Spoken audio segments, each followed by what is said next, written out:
live.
Good evening, everybody that's just joining in. We have about 5 minutes until we're going to start our presentation tonight, so just be patient and thank you for joining us.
Well, good evening, everybody. Thank you for taking the time to join us tonight. On behalf of the City of Belleville, I would like to welcome you to the Parks and Recreation Master Plan Virtual Edition. I'm delighted to be your host for this event and provide opening remarks. I recognize many names on our participant list, including Mayor Panchuk, and there are a few others that I've never met before, and I'd like to take the opportunity to welcome you. I am Joseph Reed, General Manager of Transportation and Operations Services with the City of Belleville, who oversees the Parks and Rec park section of our city. I would also like to take a second to acknowledge Roland Brown Cave, who has taken the lead and is the project manager for the Parks and Rec Master Plan. I would also like to take a moment to thank Marilyn Warren, Communications Coordinator, Jenna Leslie, Social Media and Communications Assistant, and our Manager of IT, Mark Coyle, who is with us tonight in City Hall, and they are providing us technical support to make this open house a reality. I'd like to start off first by saying that a Parks and Rec Master Plan is a guideline and a framework created to help to achieve the city's strategic vision for a better park system and recreational facilities for the community. The plan supports the community by providing guidance to identify the changes and visions which are most important and will provide the city with up-to-date insight on the community's future growth, needs, and helps us with development and planning of new subdivisions. For years, our parks and recreation facilities have been managing projects in an ad hoc manner and more reactive than being proactive. The proposed plan will help direct future operations with council determined priorities and consideration of community needs in mind. As the city's populations grows and changes, the plan will ensure the parks and rec facilities continue to meet its needs as well. The City of Belleville has partnered with Sierra Planning and Management for this endeavor. Joining us tonight is the team from Sierra, Jonathan Hack, John Joyce, and Lindsay Cudmore. Jonathan Hack leads Sierra and provides trusted management, and trusted management is a professional planner providing value-added advice to clients. Collaboration across disciplines and a sharp understanding of clients' needs in the last 25 years has made him successful. John is no stranger to Belleville, actually. He has been working for many years with the city on our brownfields work. John Joyce works for MBTW Group. John gained valuable professional experience working at progressive landscape architecture and land planning firm out of university, and he's been out there since 1995. With over 25 years experience, John combines his experience in understanding of site development and processes with his organizational and administrative capacities for success. He has spent a lot of time in Belleville in the last number of months, visiting all of our fabulous parks and facilities and undertaking site assessments of each. With 12 years of experience, Lindsay has gained excellent rapport working directly with clients and the public. Lindsay leads Sierra's team in the public engagement process across all forms of online and traditional media. Lindsay is a professional planner by trade and brings a fresh perspective to the world of Parks and Rec Master Planning. We are very excited to be working with her and the entire team at Sierra.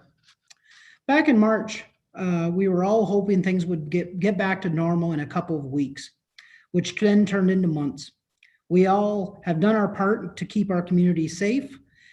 As we need to proceed with the next steps in our Parks and Rec Master Plan journey, we wanted to do a public open house. To proceed safely, it is required for us to pivot our traditional public open house to a virtual setting. This setting will also be recorded and posted to the city's website for those who wish to view it at a later date. Today's format offers a couple of ways to ask questions throughout.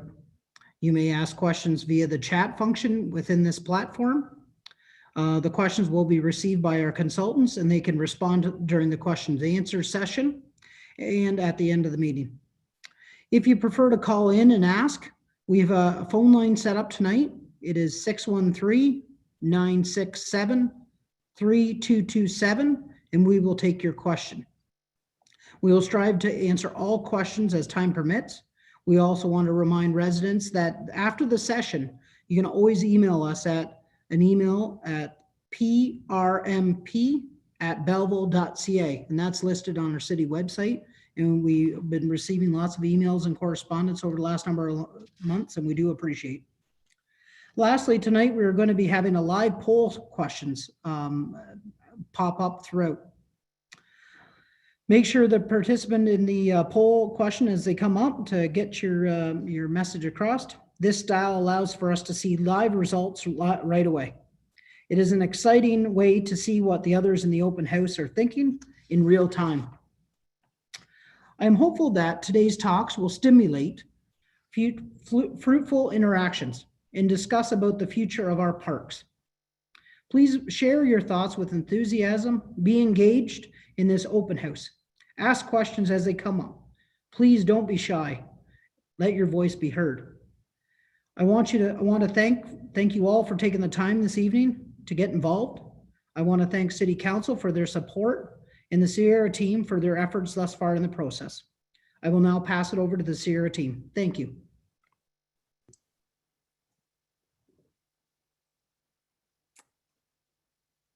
Next slide, if we could, I think.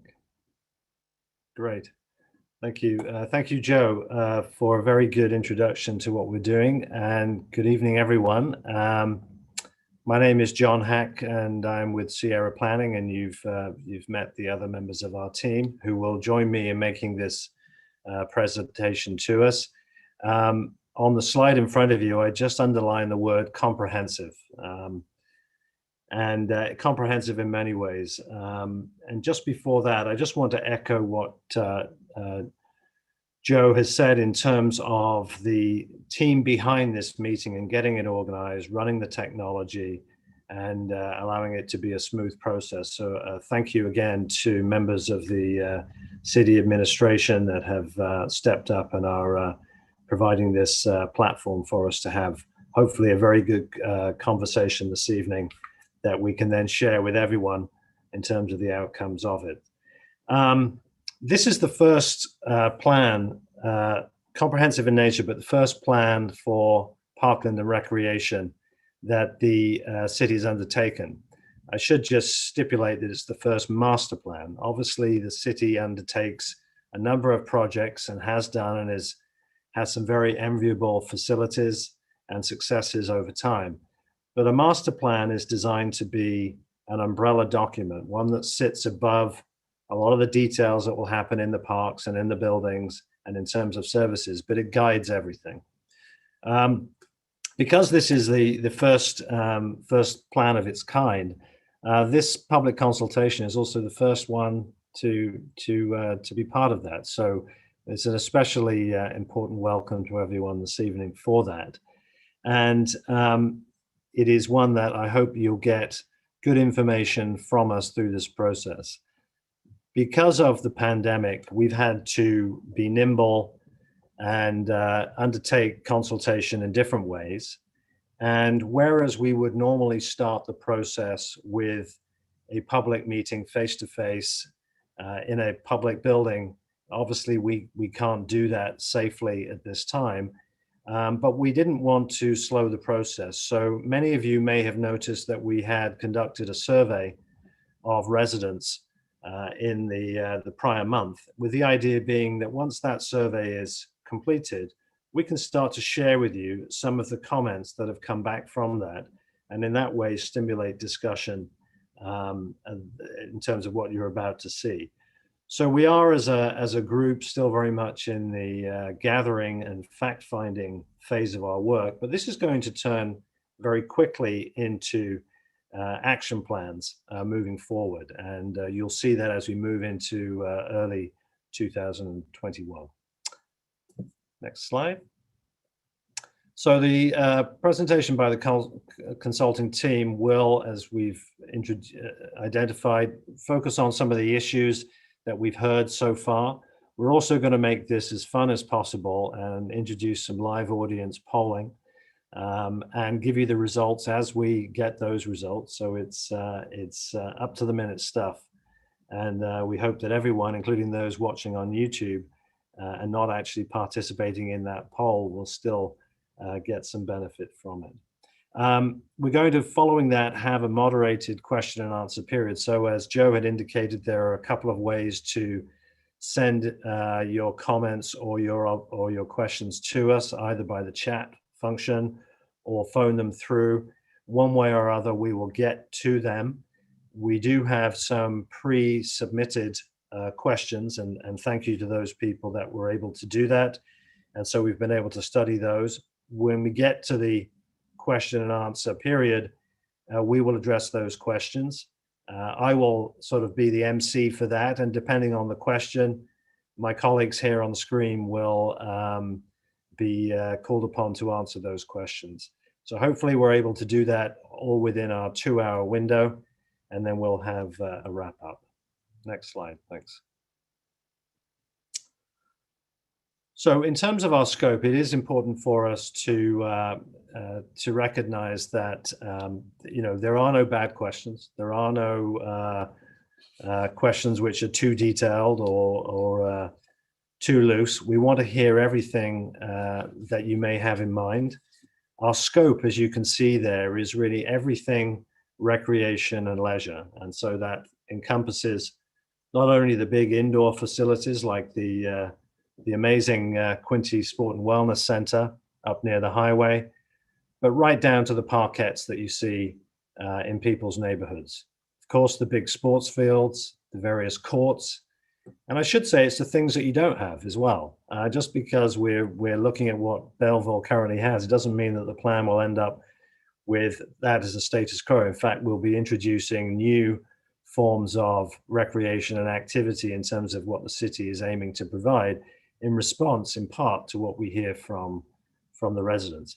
Parkland, open space and trails. I don't need to remind anyone how well situated Belleville is across the municipality from south to north, but the opportunities for linkages and taking into enjoyment all that this part of Ontario has to offer, I think is a very large part of the quality of life equation that makes people want to live and work in Belleville. And we see recreation planning as very much one side of that economic development coin. It's about what you can do in the place where you live and work, and it becomes very important to you. So assets, facilities, opportunities are very important. And how is that done? Well, it's done through effective service delivery, programming, making sure that everyone has an opportunity to participate. Everyone is made aware of those opportunities, and where necessary, programs are very much specified to the needs of individual groups and individual communities within the city.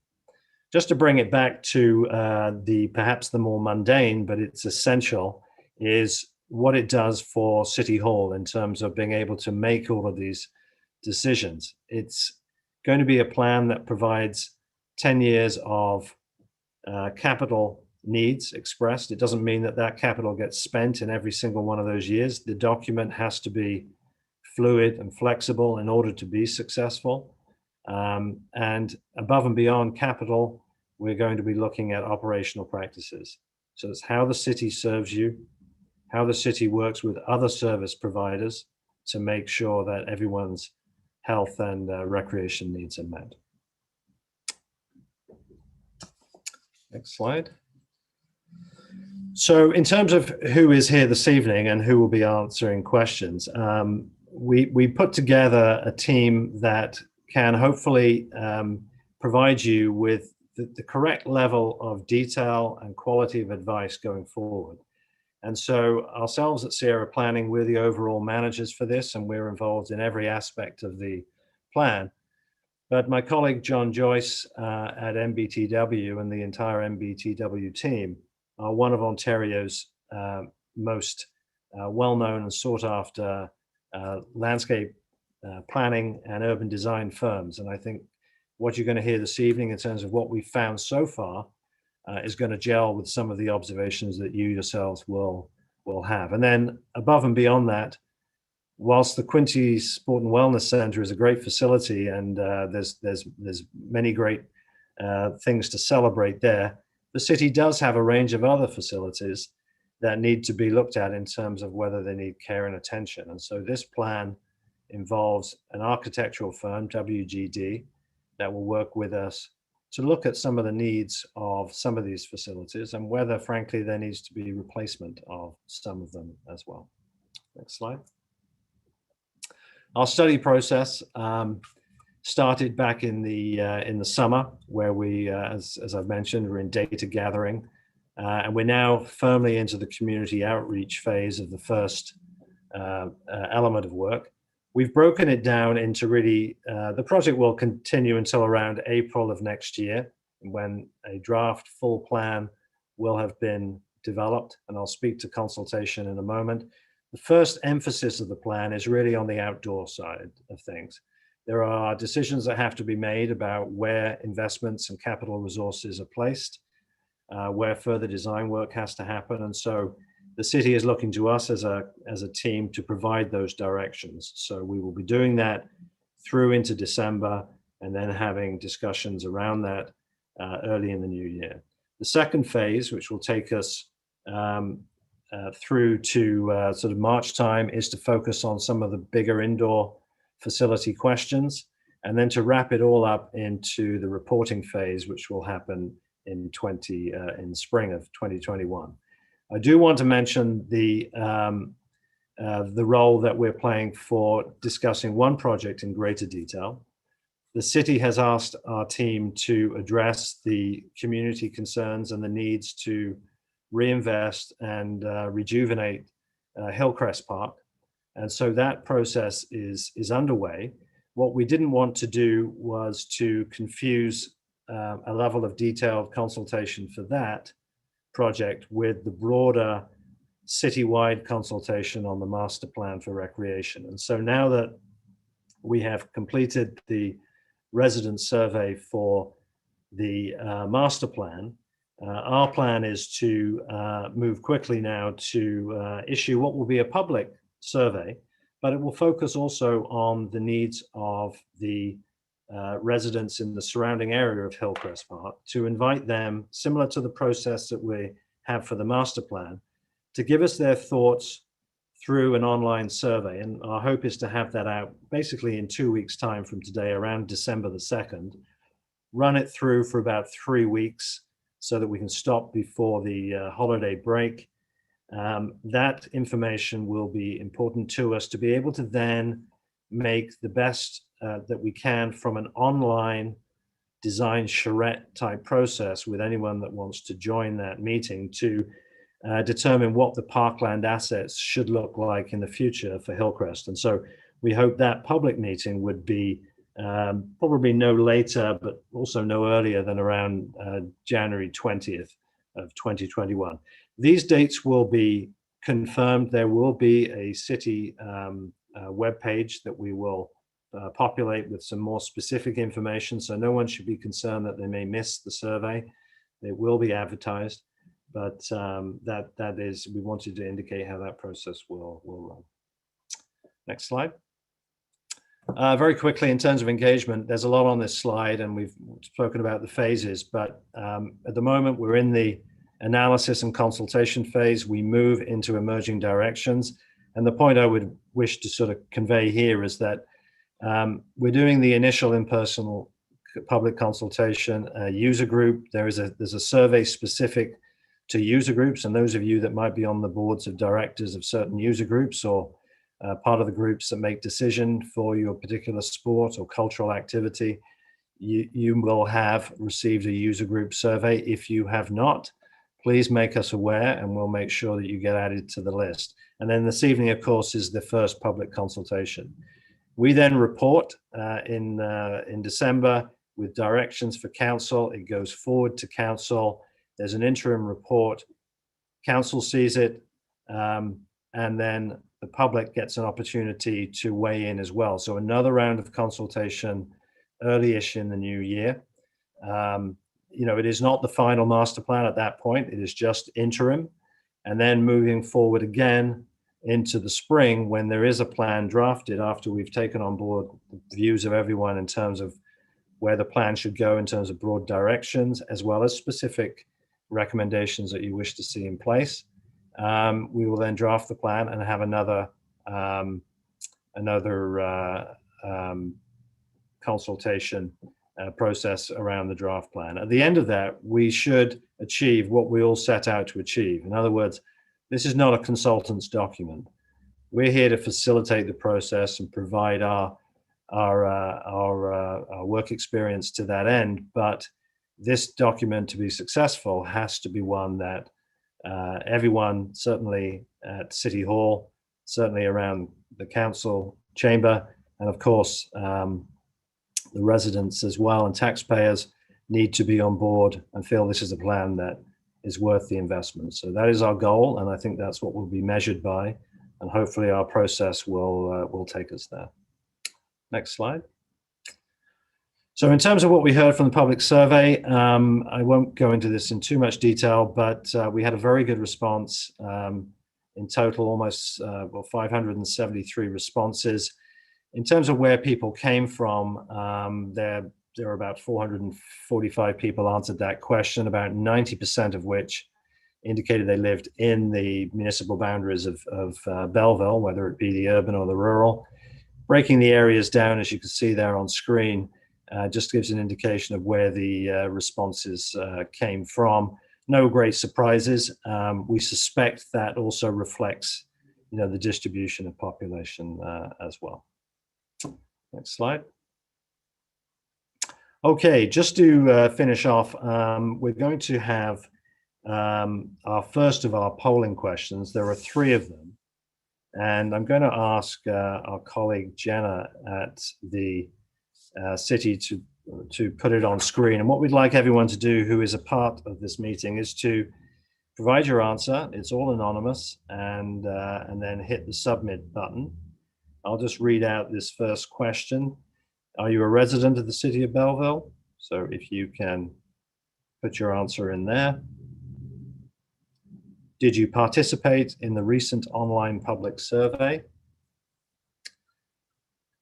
And thirdly, are you affiliated with any community group or service or social club, sport or recreation group, culture group, or event and festival programming? And on that one, it's a case of, are you part of the sort of decision-making group, or you're a coach or something of that nature, but not someone that simply signs up for that activity necessarily. So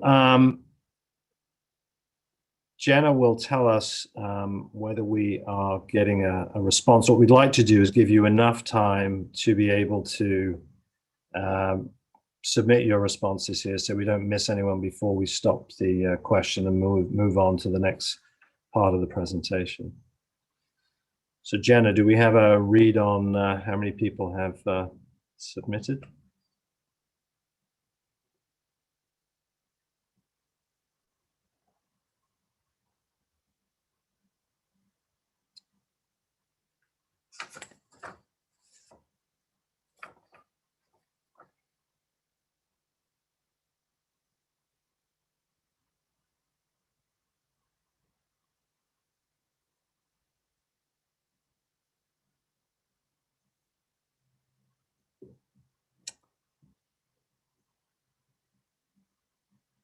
Okay. Jenna, are you there?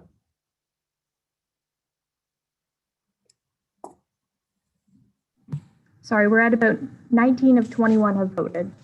Okay, so we have 2 more people. If you'd like to vote, feel free to do so maybe in the next 30 seconds or so.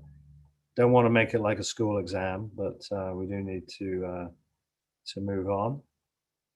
So just give it a few more seconds.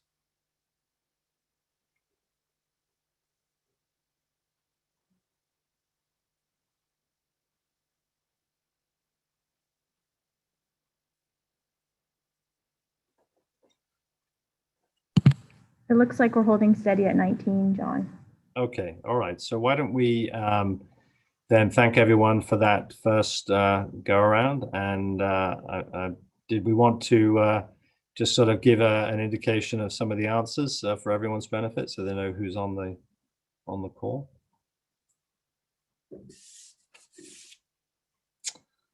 Right, there we go. Okay. So hopefully everyone can see that. That's a great way to start off, and then so having now got a little bit of information about who you are and the fact that you were able to fill out the survey, I think we can continue with the rest of the presentation. So with that, I'll hand over to Lindsay.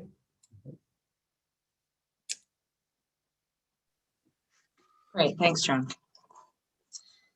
So the first, I'll sort of go through a series of key themes that have come up through the engagement that we've undertaken so far. So the first one is the fact that the city has been and is expected to continue growing. Next slide, Ira. So the city has recently completed a municipal comprehensive review that includes an update of the estimates of population projections to 2041. So it's estimated that the city will add about 6,400 new residents over that 20-year period, which sort of equates to a 0.5% growth rate per year. As you can see from the graph here, Hastings County has grown at a slightly faster rate in the past, and is expected to continue in a similar manner to the city over the next 20 years. Next slide. So based on data received, approximately 80% of the city population currently resides in the urban area of the city, or Ward 1.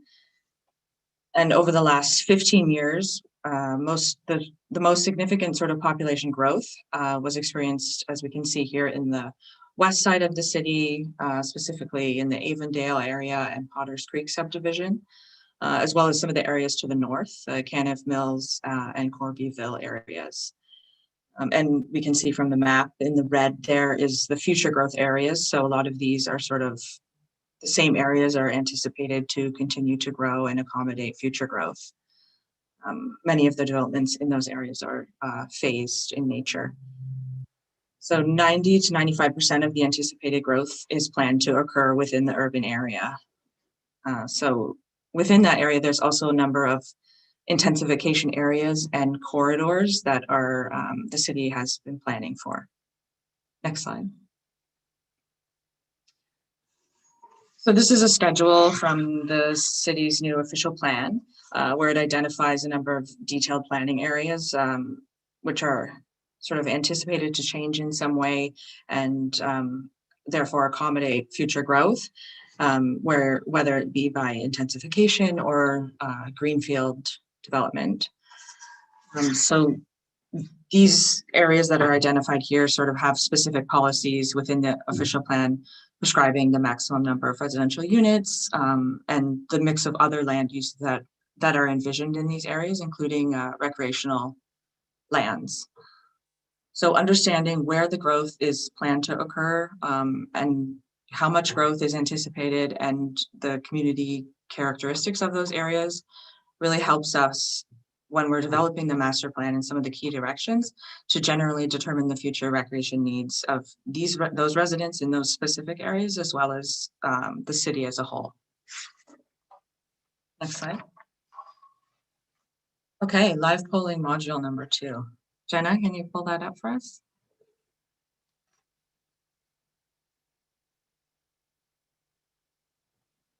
So the question, there's one question in this one. What characterizes your neighborhood?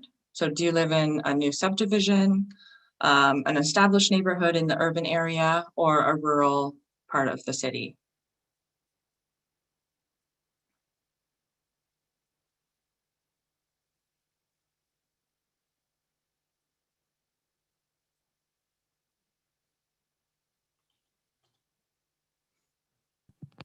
We're at about 20 of 24 voted, but we do have a couple of call-ins too. Okay.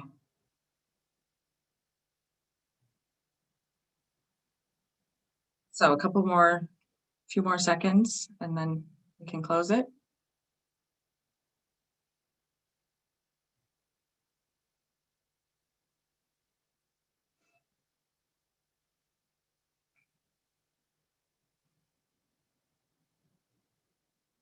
Okay, great. So a lot of majority of people live in an established neighborhood in the urban area. That's great. Okay, so the next theme that we're going to talk about is the aging population. Next slide. So like many other communities across Ontario, Belleville is expected to continue to experience aging with its population. So we can see from the chart here, which is based on the population projections provided in the Municipal Comprehensive Review, that by 2041, 44% of the population is expected to be over the age of 55. You can tell by the chart that those orange and red sort of bars are growing as time progresses. So this is almost 10% higher than it was at the time of the last census in 2016, where it was 35%. We can also see that the 55 to 74 and the 75 plus cohorts, so those orange and red bars, are the only cohorts that are estimated to grow as a percentage of the total population over this period. All of the other cohorts, while they may grow in number, will make up less of a proportion of total population than they do at present. Next slide. So these maps are really based on the most current, so 2016 census data, and they show the proportion of the population within each dissemination area proportion of the population that are 65 years or older. So just to provide a definition of dissemination area, that means that it's an area that's composed of approximately 400 to 700 residents. And this provides a finer grain level of population characteristics for each of these smaller defined areas. And as we can see here, their older populations are sort of really concentrated within the downtown or within the urban area, including the downtown core, those darker green pieces there. Some of these areas have up to 60% of their residents being over the age of 65. So it's a considerable number. So when we compare this to the more rural area on the smaller map on the left side there, especially those areas towards the northern end of the city, we see that there's much fewer older adults living there, only up to 20% of the total population in those areas, perhaps indicating a preference for living close to the services that they require without having the need to drive. Next slide. So what we heard from the survey, as part of our assessment of what we heard, we've isolated the respondents that indicated their household includes someone over the age of 55. So based on these results, this is what we're showing here. We learned that 62% have identified that the need for an older adult center within their top 3 priorities for investment in indoor facilities in the future. And then as it relates to parkland and outdoor facilities, 54% of these respondents did not think that there were enough parks or recreational trails in their neighborhood or within the sort of immediate surrounding area. Some of the suggestions that we heard from these respondents, that they would like to see additional seating areas, social gathering spaces, washroom facilities within the parks to improve the overall human comfort. Next slide. So when we looked at the programming, some of the questions related to programming from this respondent group, 48% of respondents from households with someone over the age of 55 indicated that the time that the programs are offered are not convenient to them. This was followed by interest, general awareness of which programs are offered, as well as the location. So suggestions for additional programs that may increase participation from this group included pickleball, whether it's drop-in or registered or otherwise, aquafit and aquatics, yoga and aerobics, which could encompass a wide range of program types from, say, chair yoga and exercises to Pilates and step classes, depending on the skill level. Also arts and culture programs, which often include a variety of such things, visual arts, dance classes, lecture series, among other things, were also identified. And finally, multi-generational programming was important to a lot of people. So providing those programs where older adults can come together with younger generations and have the ability to sort of share their skills with each other was important. So, if you can just go back, I'll just mention at the bottom here, there's, we asked in the survey, asked respondents to indicate their level of agreement with the statement there, which is parks and recreation opportunities are affordable in Belleville. And 72% of those respondents over the age of 55, no, sorry, 50, those respondents over the age of 5, the average answer to that question was 72%. So this is slightly higher than when we look at total respondents, it was 69%. Thanks, Aaron. Next slide, please. Okay, Jenna, if you could pull up that. So the first question there, do you feel that there are adequate facilities, amenities, and programs for older adults provided by the city? And then the second question, where do you think the priority for investment should lie? So should it be focused in indoor facilities, outdoor amenities within parks, improving the program, variety and offer, or all are equally important, or something else is more important to you related to older adults and providing recreation services?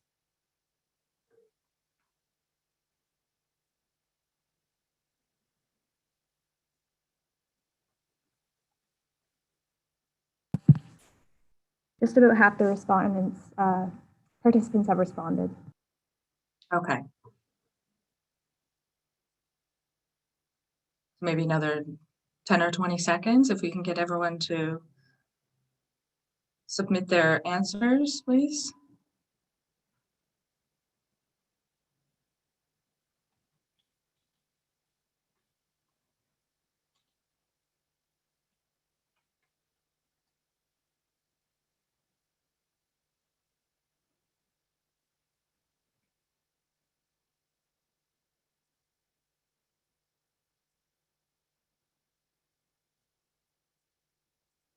Okay, great. So 63% feel there's enough adequate facilities and equal importance. Outdoor amenities has some votes as well. Thanks.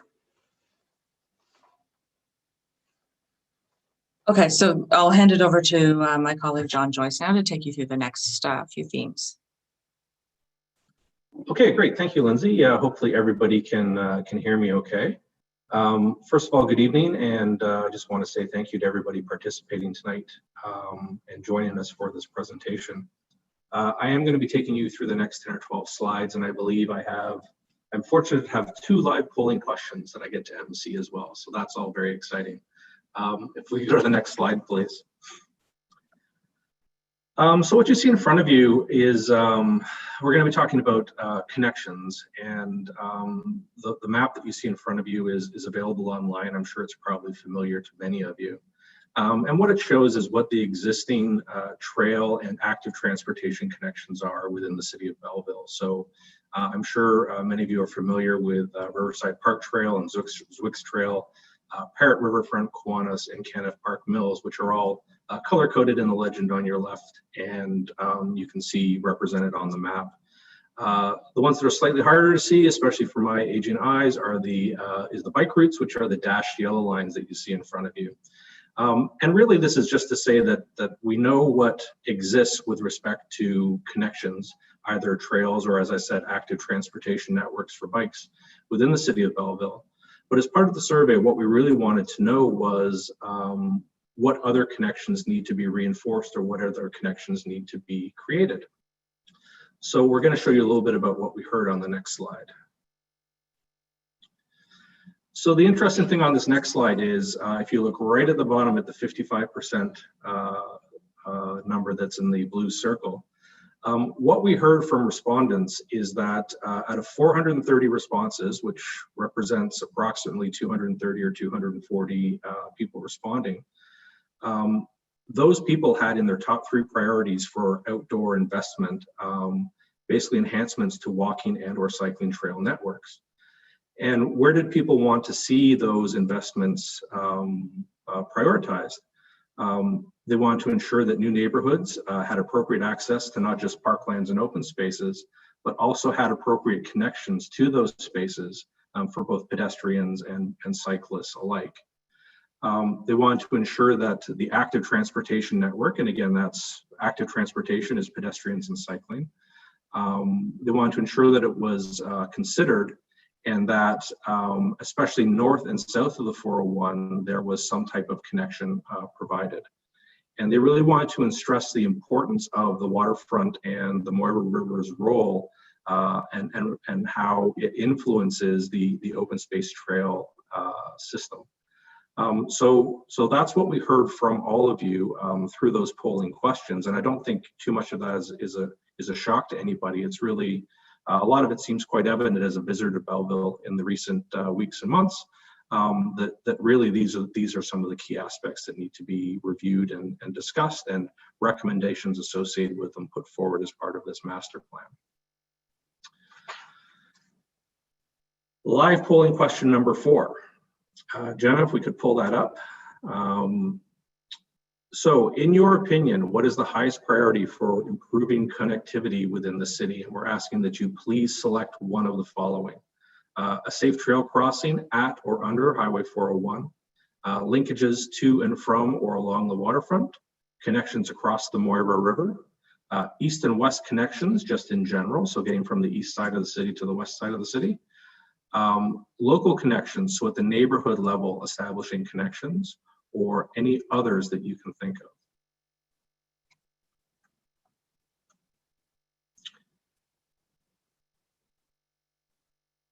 So Jenna, when you have some results available, if you could let us know.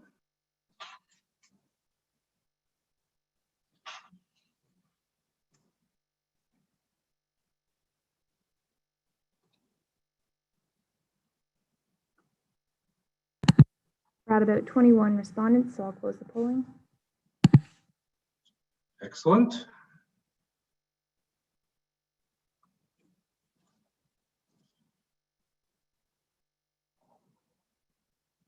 And there we have it, the results. So it appears that linkages to the waterfront seem to be the biggest priority for the group that we have here tonight, but below that, it's actually quite close with respect to the crossings at or under the 401, the Moira River crossing, east-west connections, and local neighborhoods. So that's all great information for us to take forward as we move into the next stages of this master plan process.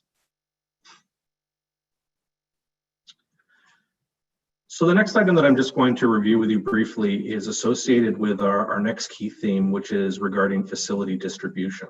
If we could go to the next slide. So as I believe Joe mentioned, I have had boots on the ground myself personally. I've been in Belleville quite frequently over the last several months, touring all of your parks and open spaces. And as part of that, I'm doing a couple of things. First of all, I'm doing individual assessments for each of the park sites that are located within Belleville. And some of those are more active spaces, and some of them are passive spaces. Some of them are well-developed parks, and some of them are parks that are open spaces that have yet to be developed. But in doing that inventory, that's just sort of one piece of what we're doing in this preliminary phase of the master plan. What we're also doing is looking at mapping and distribution of parks and open space across the entire city of Belleville. And when you look at this plan, if you take a look at the legend that's in the top right corner of the plan, you'll see the area in green are the existing parkland and open spaces within the city of Belleville. Similarly, you'll see that the areas in blue are stormwater facilities, and quite often these facilities hold or contain trailheads or trail connections, or allow for linkages to occur in or about the greater city or within local neighborhoods. And then just for reference, we have a couple of community facilities, some of the major institutional areas within the city on there, and some of the school properties plotted. And you're going to ask, John, what is all the orange? And I am about to tell you. One of the standards that we use when we're assessing the distribution of park spaces is we use a 500-meter radius circle. And what that 500-meter radius represents is a comfortable 5-minute walk to a park. So if we take that 500-meter radius and we lay it on to each of the parks and open spaces that are currently within the city of Belleville, a pattern starts to emerge. The area that is within the orange dashed line and is hatched in the orange shade are areas that are basically represented or within a 5-minute walk of a park or open space. And as we move into the next few stages of our work, what you'll see is, or what's interesting, is that you can see there are some areas, such as around College Street West and down further in the southwest of the city, that aren't actually covered currently by any parks and open spaces. And what we'll do is we'll take a look at that distribution level, and we'll start to analyze and figure out why those areas aren't covered within those distribution areas, and whether it's appropriate for them to be covered, and what it is that we might be able to put forward with respect to recommendations in order to achieve coverage through those spaces.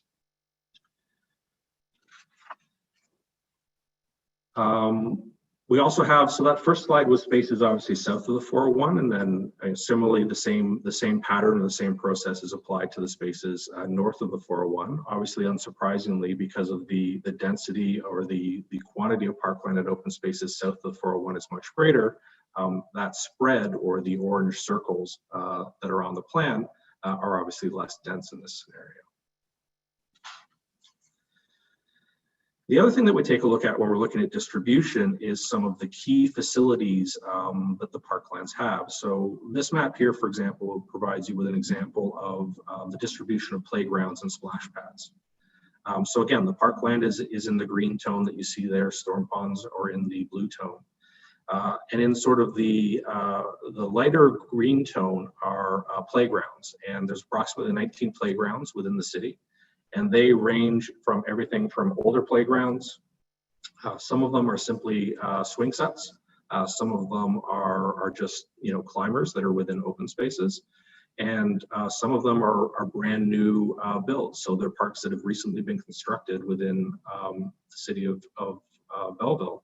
So we've done a review and assessment of all of those facilities and spaces. And as part of what we're doing, we're hoping to come up with some recommendations for standards that can be established for those spaces as they're developed in the future or redeveloped as they end their life cycle. The other item that's on here is areas that have and it's in the sort of the cyan color, it's playgrounds, but they're also combined with water plays, and currently there's 3 of those within the city of Belleville. So they're represented on the map here as well. Next slide, please. And then the other item that we've mapped for you tonight is with regards to facility distribution, are sports fields. So within the city, there's 10 parks that contain what we're calling active sports fields.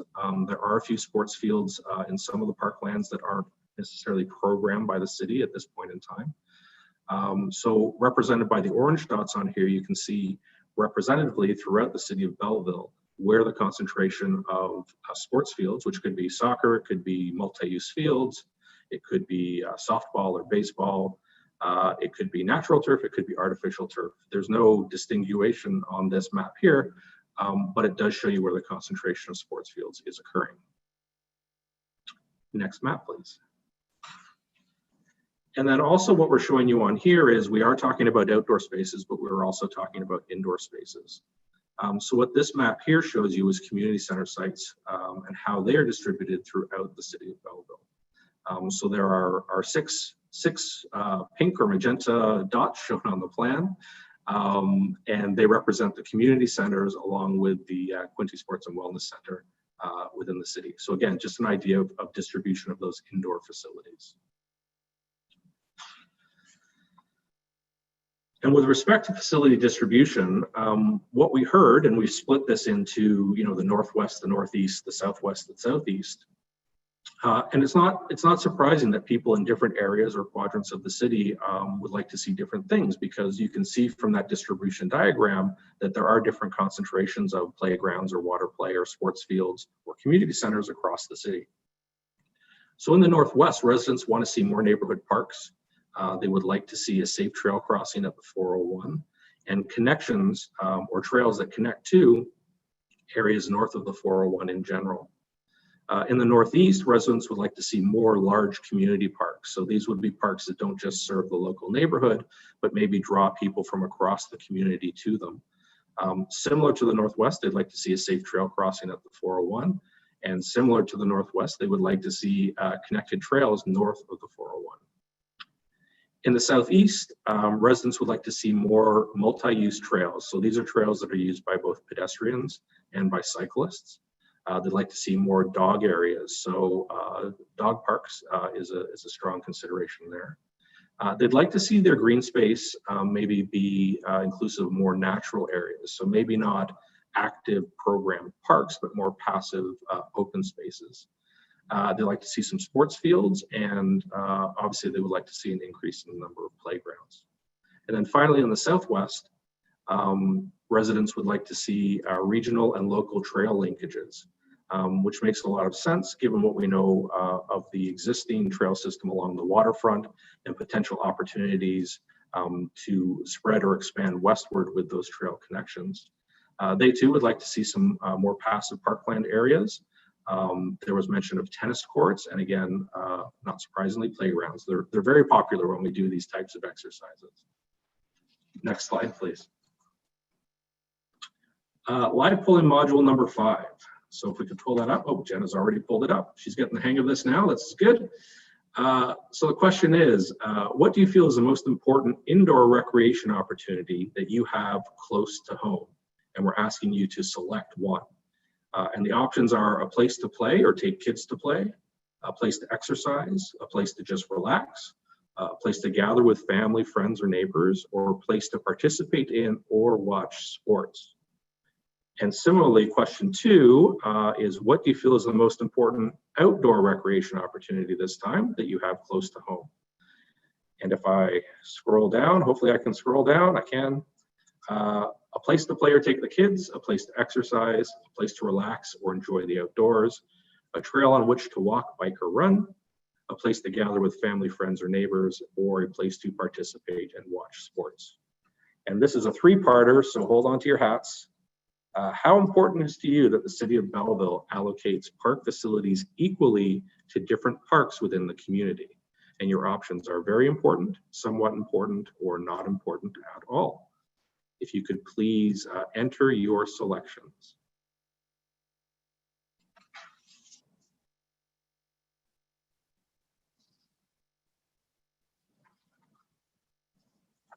How are we doing there, Jenna? 12 responses so far. All right, don't be shy.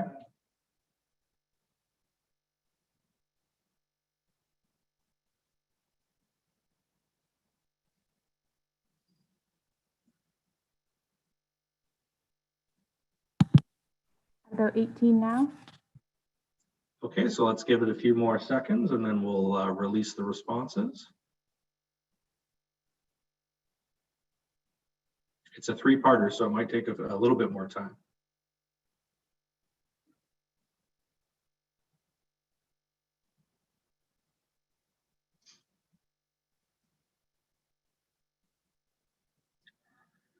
Okay, so let's look at our results here. So with respect to the most important indoor recreation opportunity that is close to you, a place to gather with friends, family, friends, or neighbors is the most important, but followed closely by a place to participate or watch sports and a place to exercise. Nobody seems to want to relax in Belleville, not indoors anyway, which is interesting. And as we scroll down on the results, what's the most important outdoor recreation opportunity that is close to you? Again, a place to relax or enjoy the outdoors is the highest ranked, closely followed by a place to participate or watch sports, a place on which, or a trail on which to walk, bike, or run, which isn't too surprising given what we learned in our connections survey. and then a smattering of responses for some of the other selections. And then finally, how important is to you that Belleville allocates park facilities equally? So 52% say it's very important, 43% say it's somewhat important, and only 5% say not important. So thank you for your responses. And I believe I'm handing things back over to Lindsay now. Yes, thanks, John. So the next theme that we'll discuss is related to facility quality.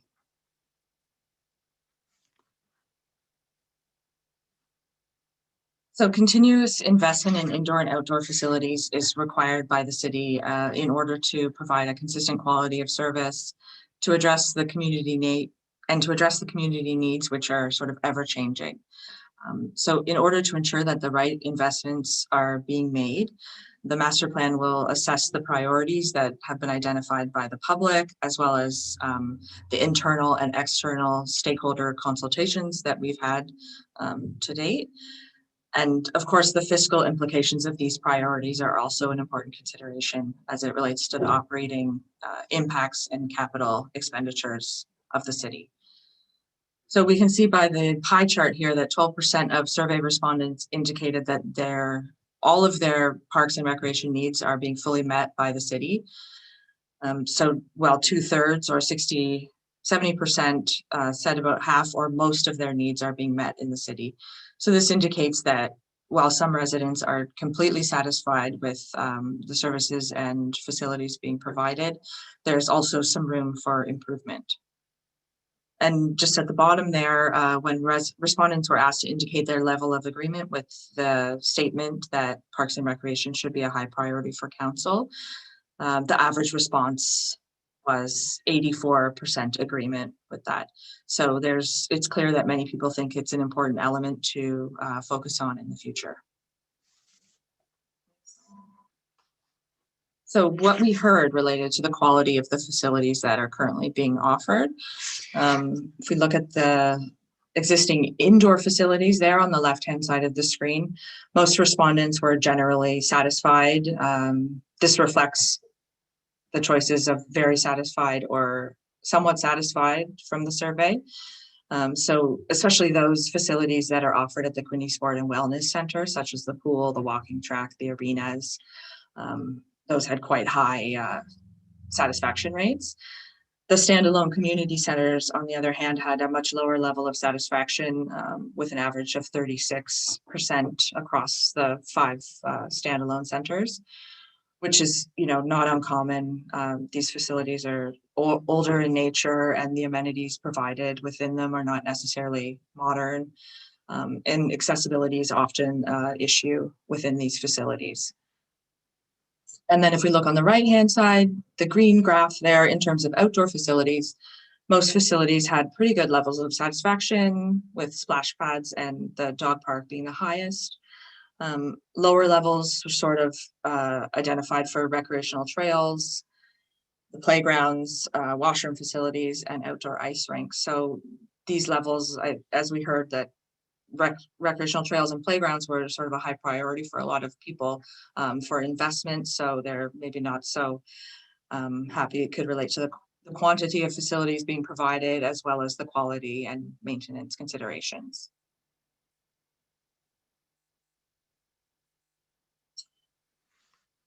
So we also asked survey participants about their priorities for future investment. And we heard about the recreational trails previously. So here we're looking at the indoor facilities. The top 5 priorities for investment, sort of the ones that floated to the top, included youth centers, indoor sports fields, and older adult centers. Those were the top 3. Equipment-based fitness centers was also there. And these are sort of new facility types that the city doesn't offer at present time, while investment in indoor aquatics facilities, which the city does offer, ranked sort of 4th as a 4th priority there.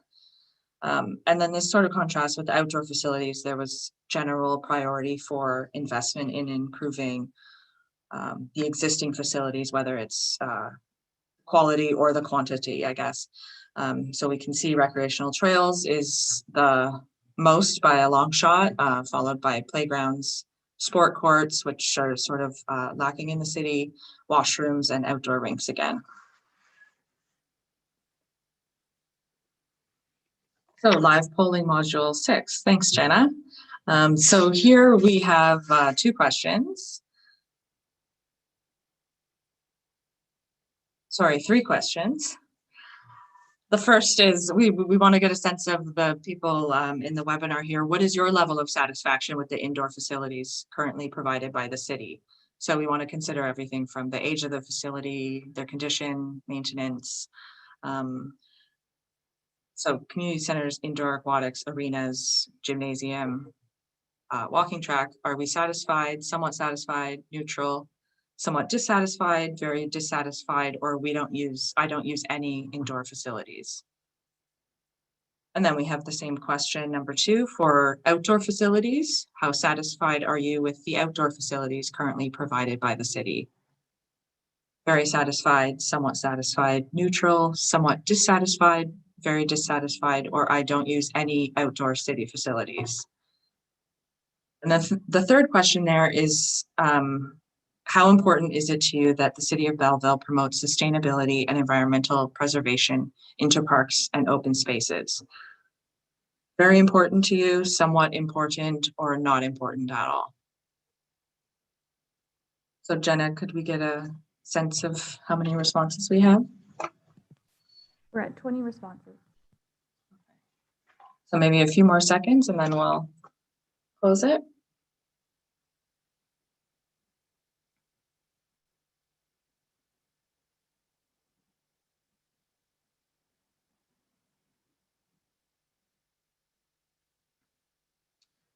So level of satisfaction for indoor, 40% are somewhat satisfied, followed by very satisfied. So that's a good indication. It sort of echoes what we heard in this survey.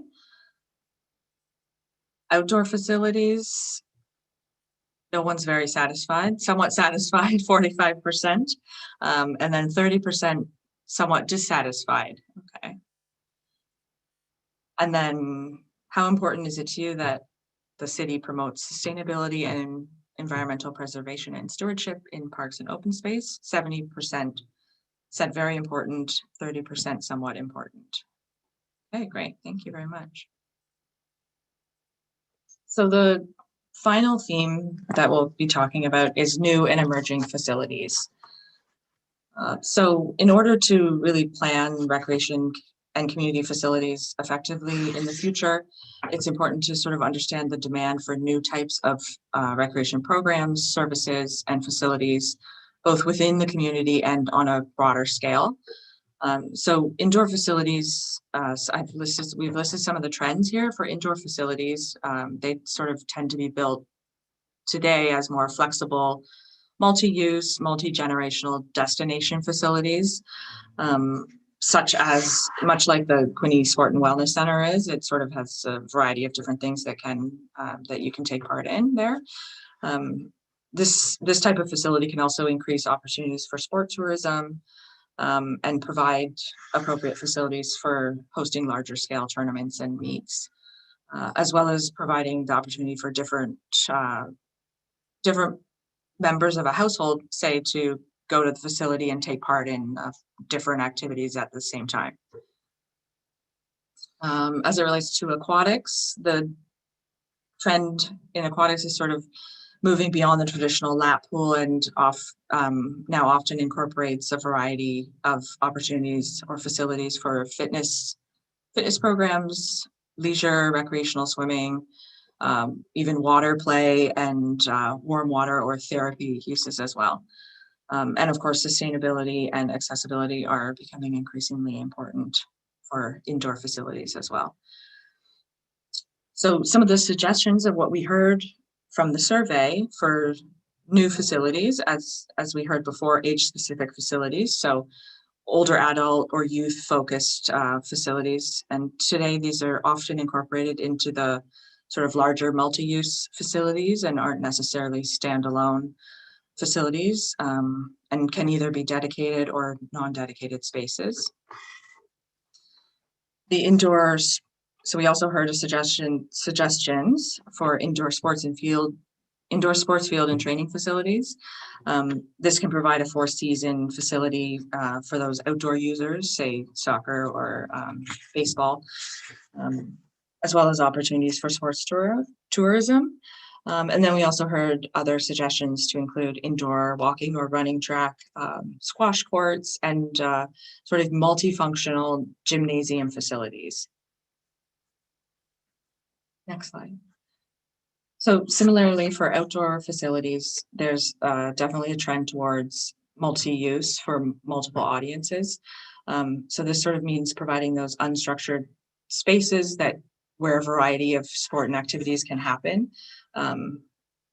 Flexible parkland to accommodate both passive and active opportunities. Of course, there's always new and emerging outdoor sports that are gaining popularity, both nationally, provincially, but also within the local community. As we confirmed through the survey, we can see some of the suggestions there include basketball, rugby, pickleball, or tennis courts, and disc golf, which have all been sort of gaining popularity across the province.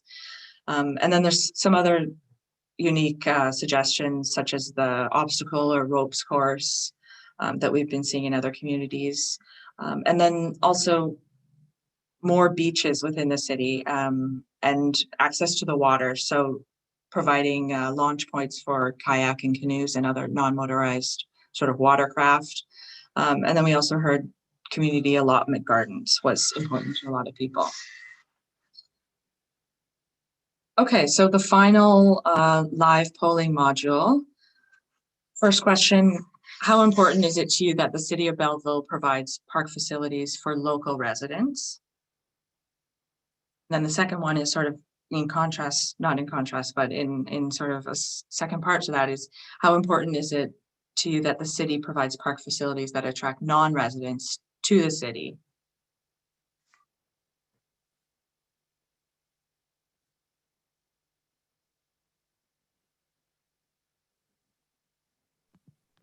How are we doing, Jen? 18 participants have responded. Okay. We'll wait a couple more seconds and then we can probably close it.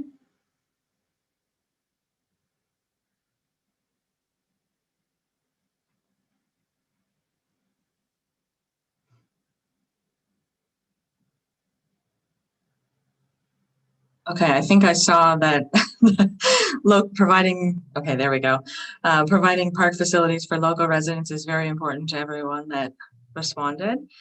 And when we think about attracting non-residents to the city and providing those park facilities for them, 63% said somewhat important, 21% very important, and 16% not important at all.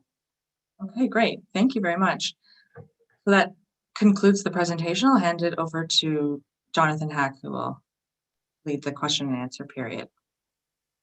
Great. Thank you very much, Lindsay. And thank you, John, as well. That was, well, I did warn everyone it would be comprehensive. And this is the beginnings of that. And hopefully everyone can see how the public consultation that we've had to date expressed in the survey. And there are more questions in the survey that will be brought forward as we report, but you can see the relationship between what we've heard and the kind of analysis we're doing, so that these plans, when they come together with reinforcing what we've heard, putting on evidence, a full understanding of where the opportunities might lie with our, as John had mentioned, our fresh eyes coming in as non-residents to the city and being able to see what we think are some of the opportunities, and then addressing this through the lens of service standards and making sure that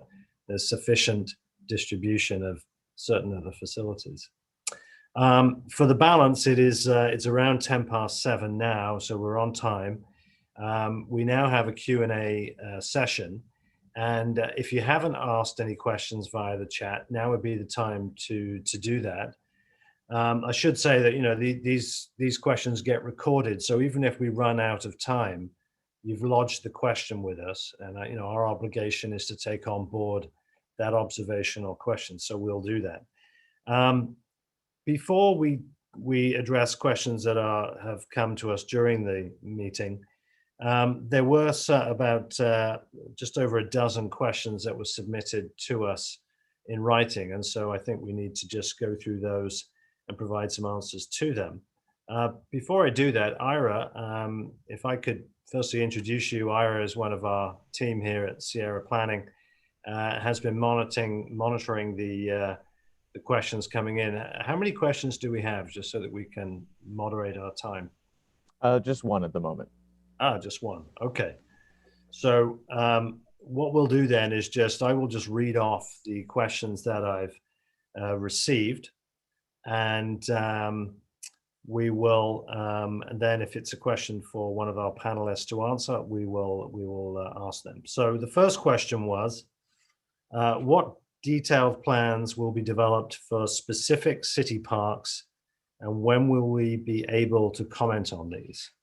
So hopefully we addressed what the master plan will involve earlier in the presentation, but as it relates to getting to a level of detailed design for individual parks, that's not something that this plan would or could be able to do, given how broad the plan is. But there very, very well will be recommendations that detailed work needs to happen in certain parts of the city, on certain parks, certain trails, in certain facilities, as a result of what we arrive at by way of recommendations and actions. So we might very well identify a need for park assets or replacement or rejuvenation of a park, whatever the particular category is that we will look at. And we're looking at all of those categories, from taking care of those parks in the existing urban area to making sure that parks in the subdivisions and the new subdivisions provide what is requested by the residents and what enables connectivity with the plan. So that's the goal. And so there will be a variety of statements made, but there will not be, with the exception of Hillcrest, there will not be concept drawings done for individual parks. The second question was, can there be more facilities for tennis and volleyball? So on that one, what you will see when you look at the interim report that we put forward is that we address each of the particular activities. So if we take tennis as an example, in terms of what the existing distribution of facilities are, how many there are, but also what should be an appropriate standard. So to just throw one out there, for example, we might say that tennis should be provided at a general range of 1 court per 4,000 population. Now, that's a general standard, and what we want to take on board are the results of this evening's meeting and what we have in the survey, as well as looking at the distribution of these facilities.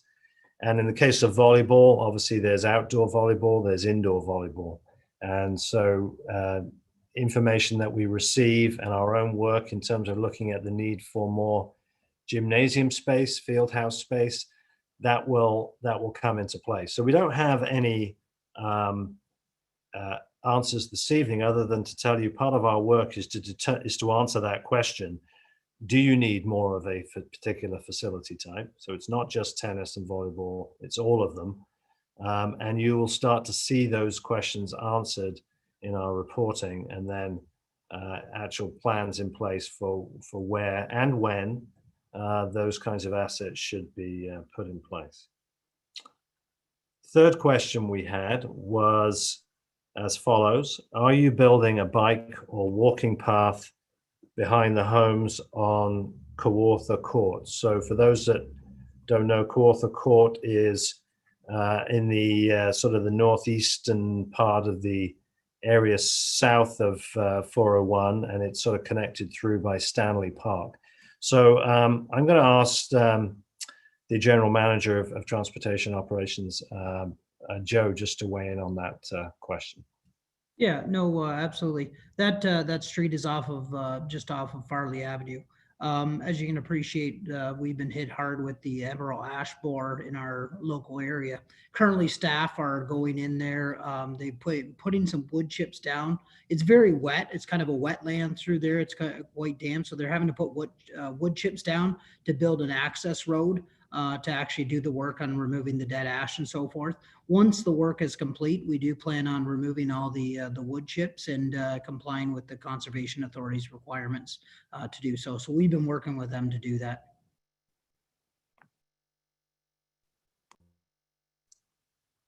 Thanks, Joe.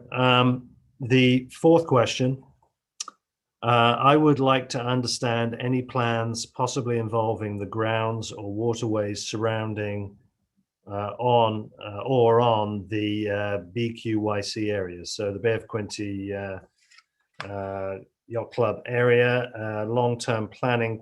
The BQYC has established a long-term planning committee, and any information would be helpful in the formation of a plan.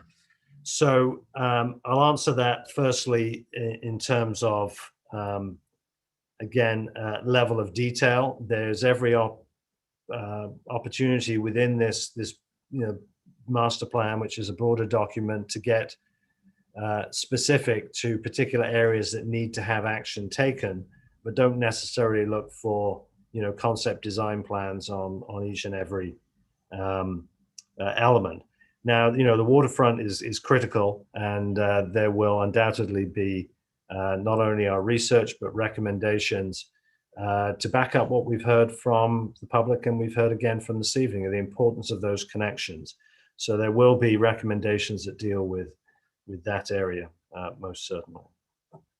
And I would say, in terms of a long-term planning committee, it's great timing, and stay tuned to the outcomes of this plan and follow it along, because I think that you're going to be an important stakeholder in taking it to the next level after the plan is published. The next question was, there are presently no public basketball or ball hockey courts in the city. Are there any private or public courts planned to address this need? So again, I'll just refer back to a couple of things, one of which Lindsay has indicated, and John. There are a number of different sports, some of which aren't really necessarily represented sufficiently or at all, and we need to start to have the conversation about accommodating them.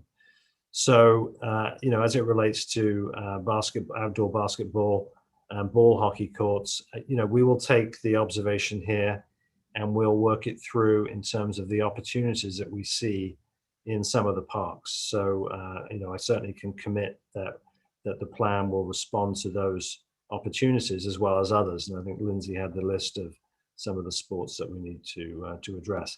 And to the extent possible, to do it in a number of different locations in the city, recognizing that there is a trend towards pickup sports, unstructured sport and play, and a need to allow people to get out. And that generally translates into, if you're going to have youth involved, that it shouldn't be too far of a drive or a bike ride to get to. So that then brings us to the whole question of distribution as well. So look for us to report on those matters as well. The next question, this one is a big one, and I can answer it as best I know, but I'd certainly ask Joe to perhaps comment as well. What is the plan to enhance green space / parkland in the West End near the fairgrounds? Are there plans for green space on the fairground property, or plans to acquire the land behind 250 Sydney Street to improve access to parkland north of Bridge Street? Could the YMCA land be linked to the Ball Diamond, etc.? And the access road to Palmer Road North, so a very specific question. If a Ball Diamond space has been used to make the accessible field, will another field be created to replace it, given interest in house league and rep baseball. So there's a couple of questions in there. Joe, did you want to handle that one, or do you want me to do that? Just to get it up here so we can break it down into smaller questions so it's easier to reply back to. Yeah, just to break it down. So what's the plan to enhance green space Parkland and the West End near the fairgrounds? So that's really one generic question. And I think there's a process that if it's not in place, it's forthcoming. Yes, no, and council a couple weeks ago did announce the agreement of taking I guess the land use and the lease with the fairgrounds, the fair board, and moving them north of the 401. And this is going to open up the opportunity for the city to utilize that land. I know there's been some very preliminary discussion around some usages. It's kind of maybe too premature. But through that process, and like a lot of our processes, there will be public consultation. I do know that the lands that are there and the need for the open space and so forth is being considered, and I know our mayor and council are supportive of that in some shape and form. Okay, thanks, Joe. Yeah, and that's certainly my understanding is that there's at the moment the process has just begun in terms of giving more consideration to the range of land uses, how they connect, and what the balance is of types of uses. But that's all going to become apparent as they work through the process. So the master plan will follow that process, and we'll speak to the issues of, as we've said, connectivity, access to Parkland. And in the case, there was a specific question here, if a ball diamond space has been used to make the accessible field, so that's the field of abilities, will another field be created to replace it? So again, going back to our work, we have a survey out there to the user groups, and we hope that we've heard from the ball diamond sports. It's scheduled to actually close, I think, this Friday. Lindsay can give me the thumbs up if that's what it is. So we'll look at how many we've got. We may need to reach out to the user groups again, but in order to answer that question about whether you need more of these kinds of fields, rectangular fields, diamond fields, we need to hear from the user groups in terms of what their experience has been. And it can come along with our analysis, and then we make some prescriptions. So we can't answer that question right at this moment, but we are looking for good information on use of fields by the user groups.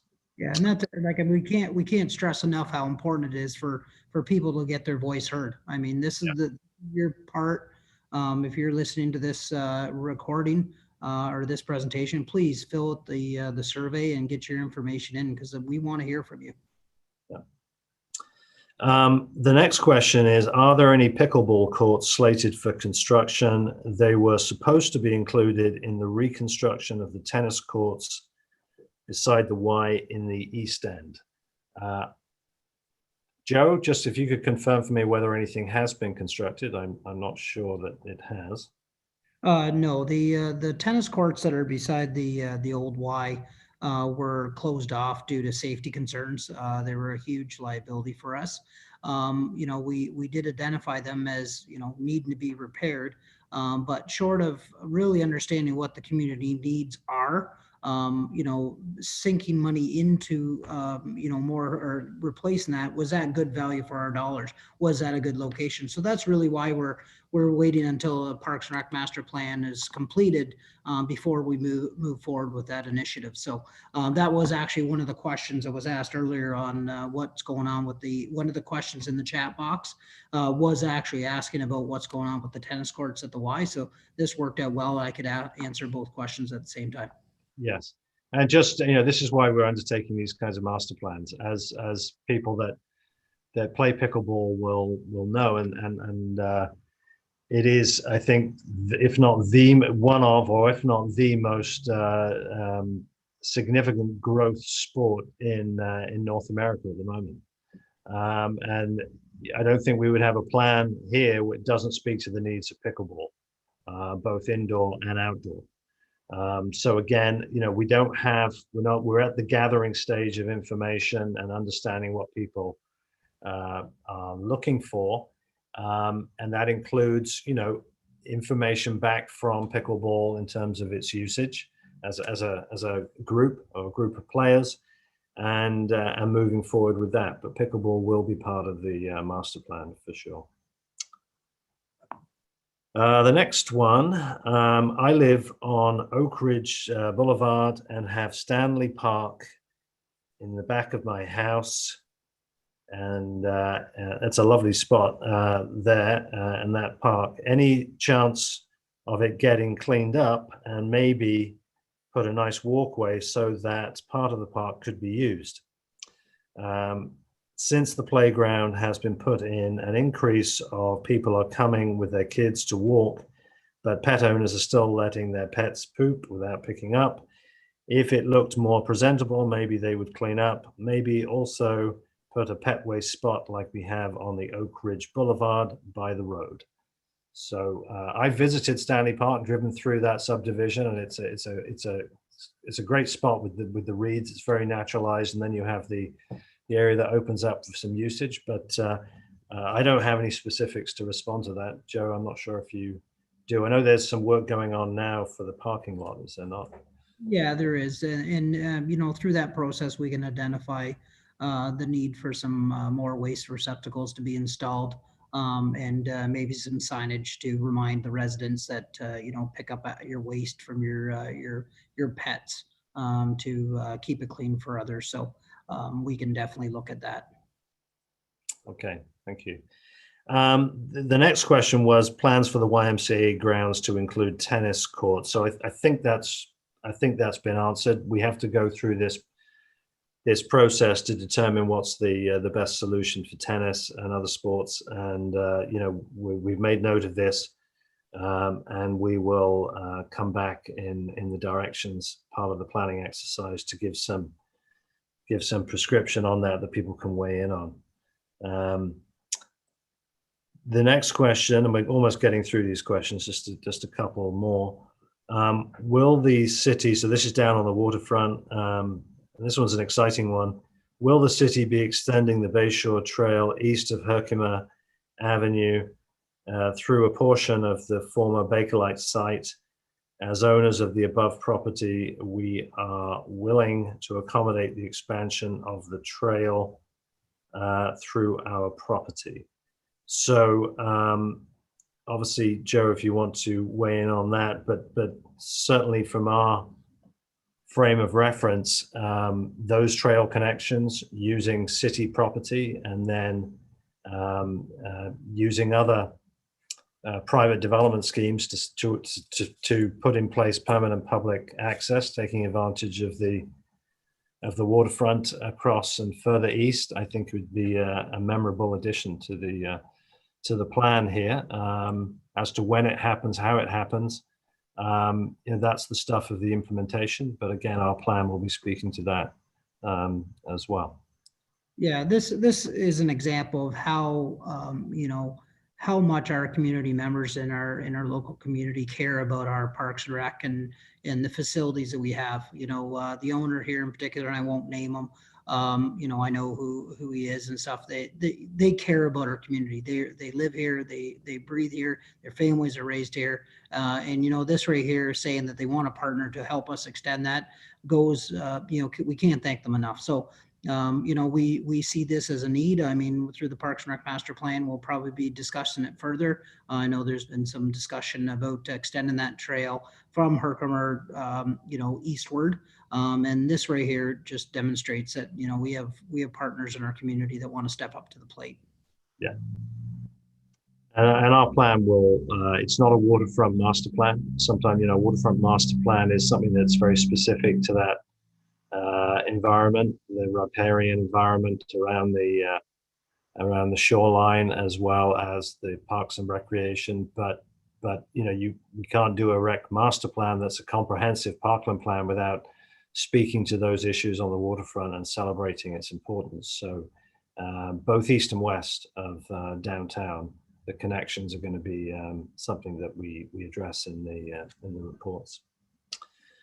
Okay, the next question is the last but one.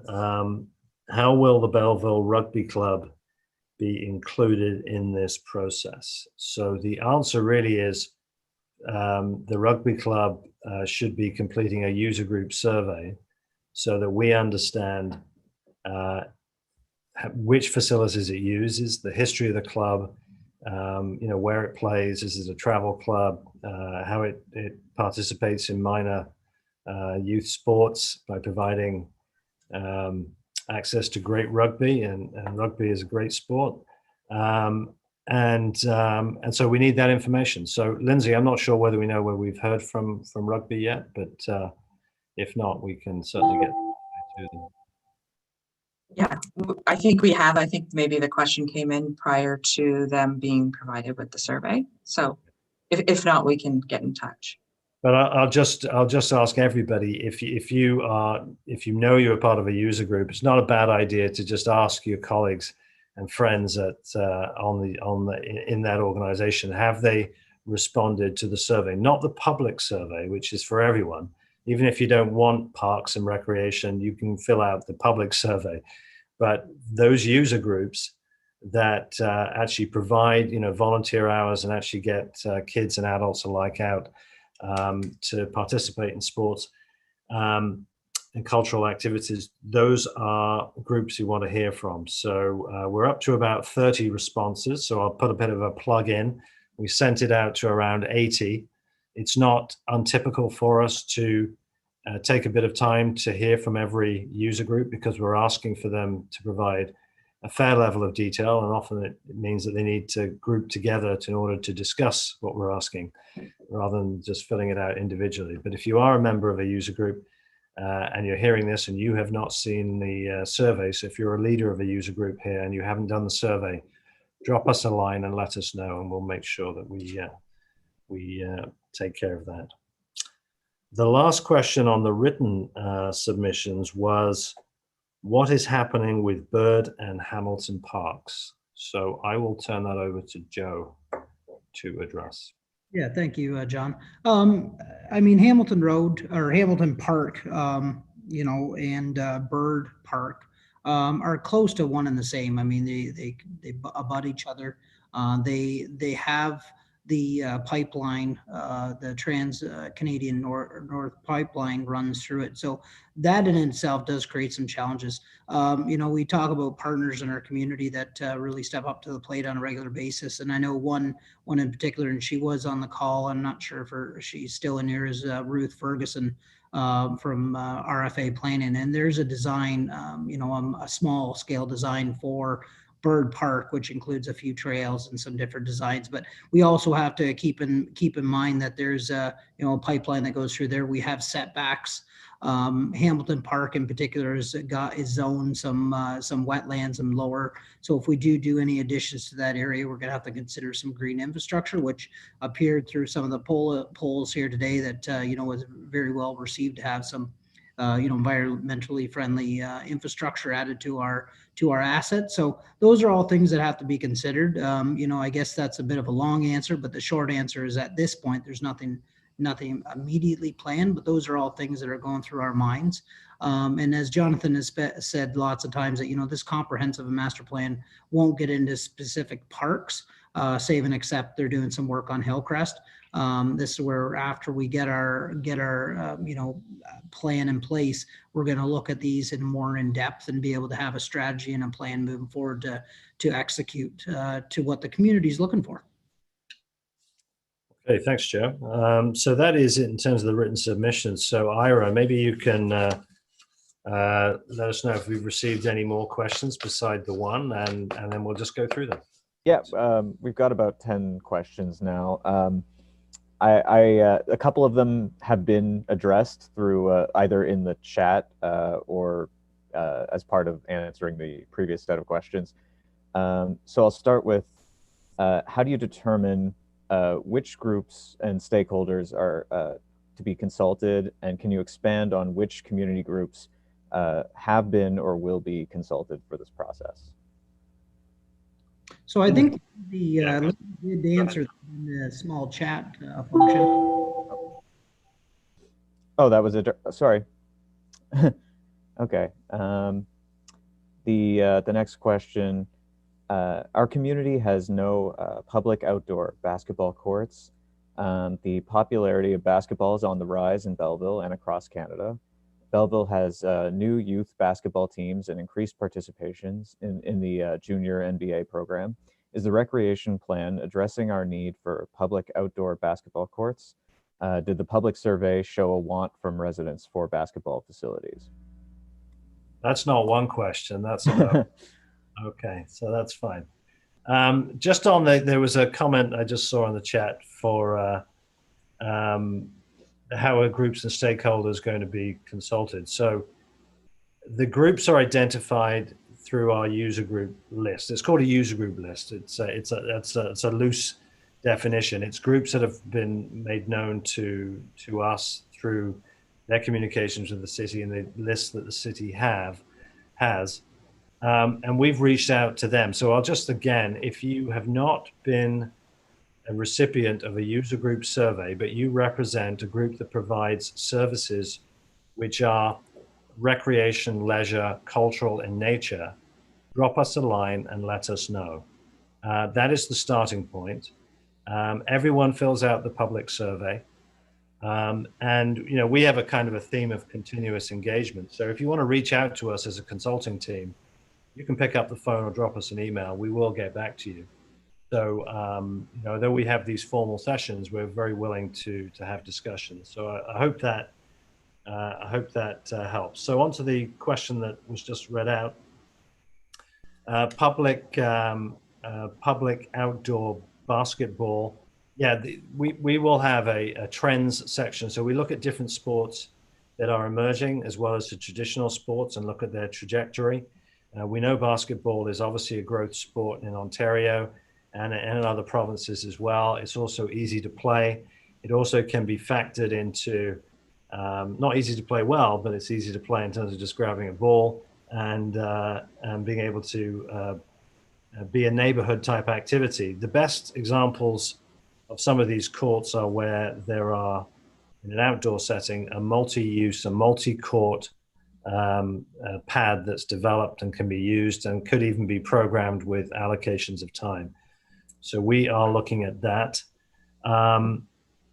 In terms of, just go through the last two, there were a couple of other questions there, Ira, if you could, on that list. The last two part, is the recreation plan addressing our needs for public outdoor basketball courts? And did the public survey show a desire from residents for basketball facilities? Yeah, Lindsay, maybe have you got anything to add there just in terms of what the survey said? I don't have any details of the number of respondents who indicated they would like to see basketball, but it was definitely came up as a new facility type that people would like to see. Yeah.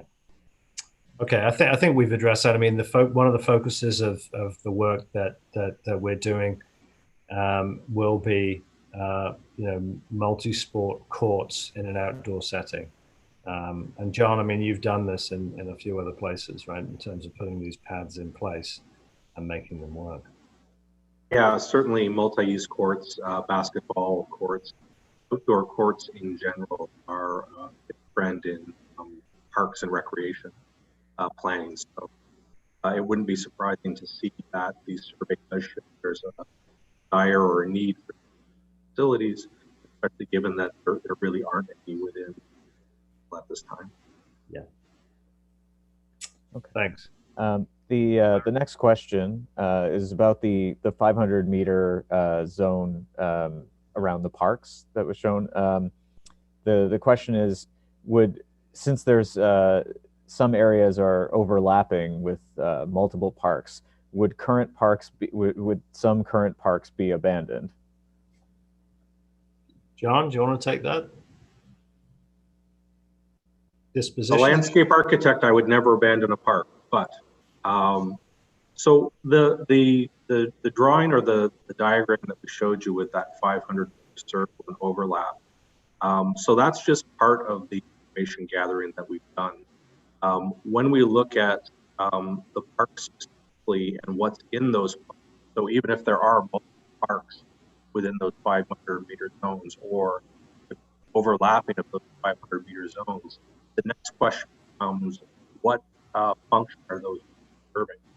So for example, if you had those overlapping zones and there were 3 or 4 or 5 parks within that zone and they all serve the same, you might not look to eliminate the park, but you might look in the long term, short term, or medium term to reprogram that park so that it addresses some of the wants and needs that are being expressed within the survey results that are here. So, are there plans to currently abandon any parks?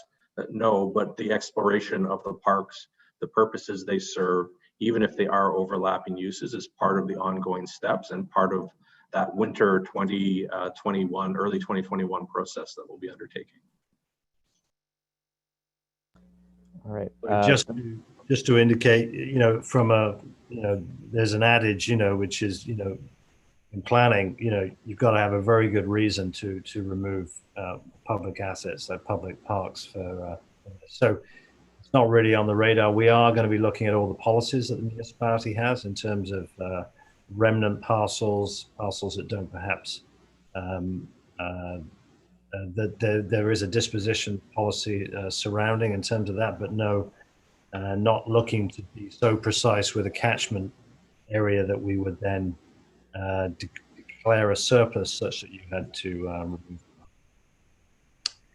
Yeah, I might add, I see in his, it was Mr., it looked like Mr. Dudley had actually asked this question. He had said later in the chat message, for example, was Cascade. Cascade Park is very close to Field of Abilities at Veterans Parkdale Park. They do serve 2 different purposes. I mean, Parkdale's become a sports facility with a splash pad and this Field of Abilities and a baseball diamond, whereas Cascade is an open space, more leisure with trails and so forth. So they do serve 2 purposes. So I think the short answer is that I don't think there's a desire from council to abandon parks. So. Okay. So the next question is also on the question of the parks map.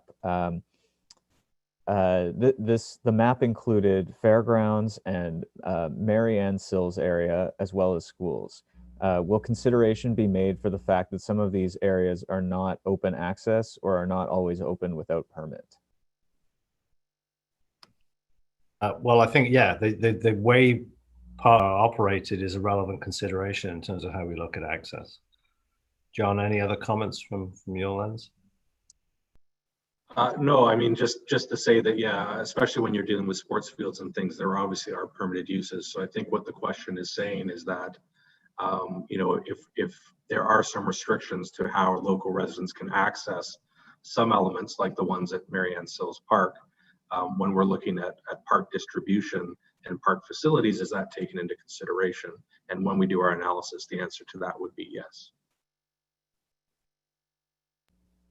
All right, the next question. In the past, the city has published high-level views on riverfront and waterfront development.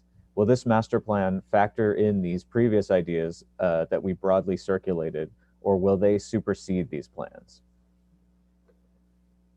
So the question is previous work or visions for parts of the riverfront. What I take from that?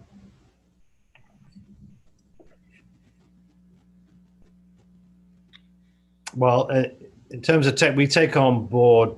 Yeah, thanks from Ian McPherson. Thank you.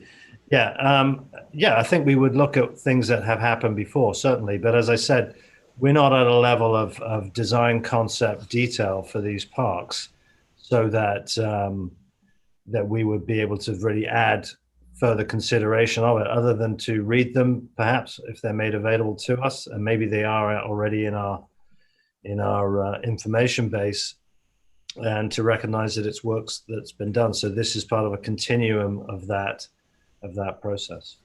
Yeah, and I'll further expand on that. I mean, when it comes to development and along the riverfront with waterfront development, taking into account the high water levels and so forth, that a lot of that drive comes from the Quinte Conservation They are the ones that set the setback requirements for development and so forth. So those are always being accounted for. And that's typically done through our engineering and developmental services department.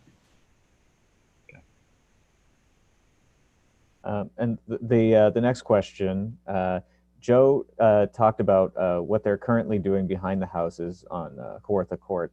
Can you talk about the long-term plans for that land?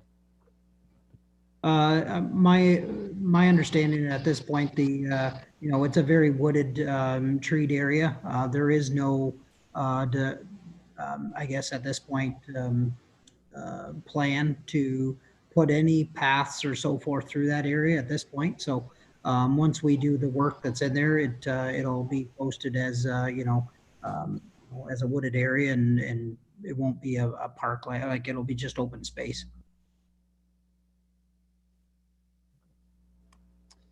All right. The next question is, are there any plans for the engagement of traditionally disadvantaged groups to be involved in the consultation process, such as people experiencing homelessness, low income or poverty, Indigenous people, and people with disabilities?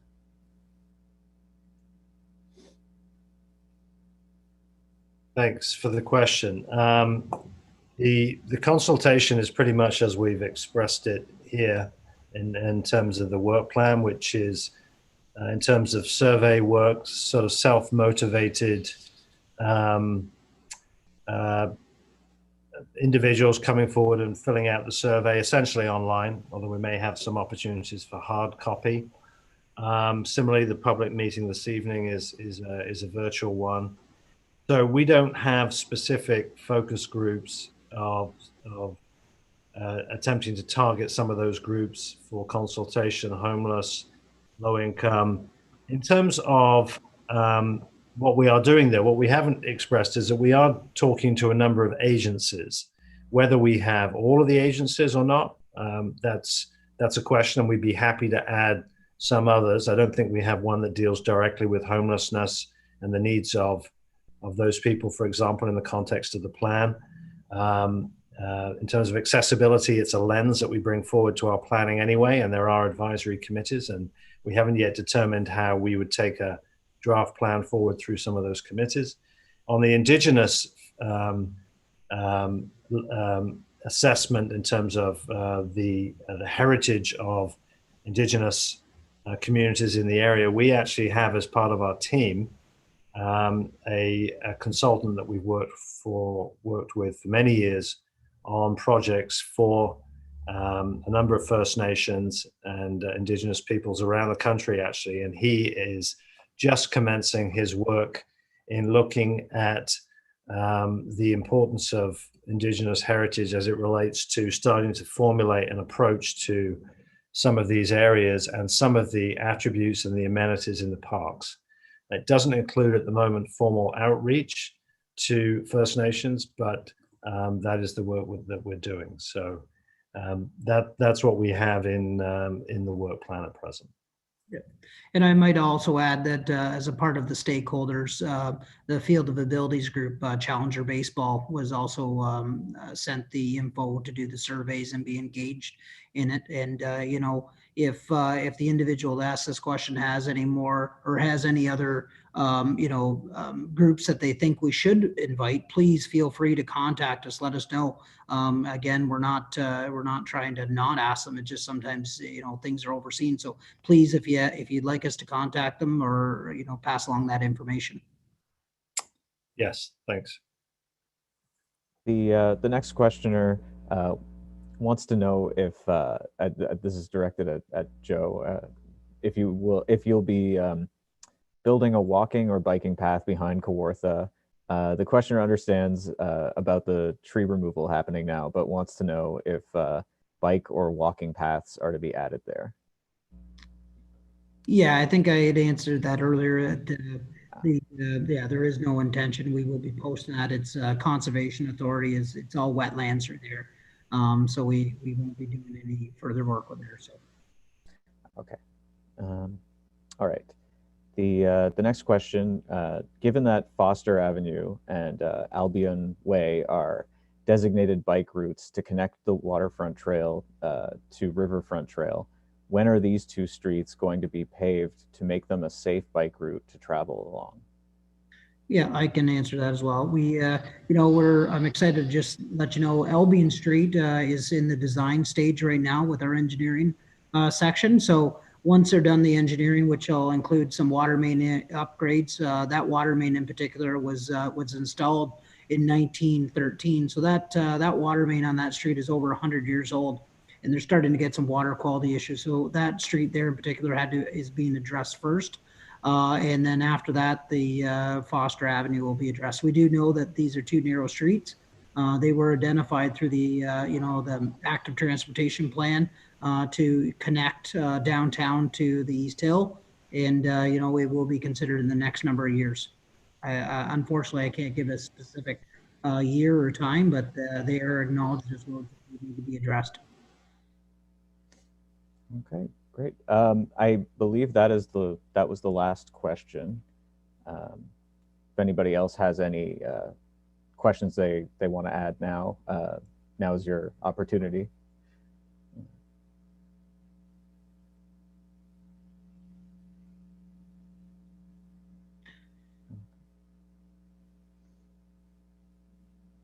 Well, I do know I'd like to thank the team here for sticking around and doing this evening. I'd also like to take the opportunity to thank the participants. I know we're down to a few now, but sticking around and asking questions, being engaged is what we're trying to really get out of this. And you guys have made it enjoyable. The last 2 hours have just flown by. Is there any closing words you guys would like to say on your behalf? Oh, I'd just like to thank you and the city team and everybody that has participated. We've got some good feedback, and I think that we can use that to further understand what the survey has provided to us. So I'm not sure if John, you want to say anything as well. It was a great presentation from you and Lindsay. So thank you. If I start talking, I won't stop. So no, but thank you to all the city staff and everybody who participated, and obviously my fellow consultants. Thank you. Yeah, thanks, Joe. Okay, have a nice evening, everyone. We'll close this meeting to a close. Thank you. Okay, good evening.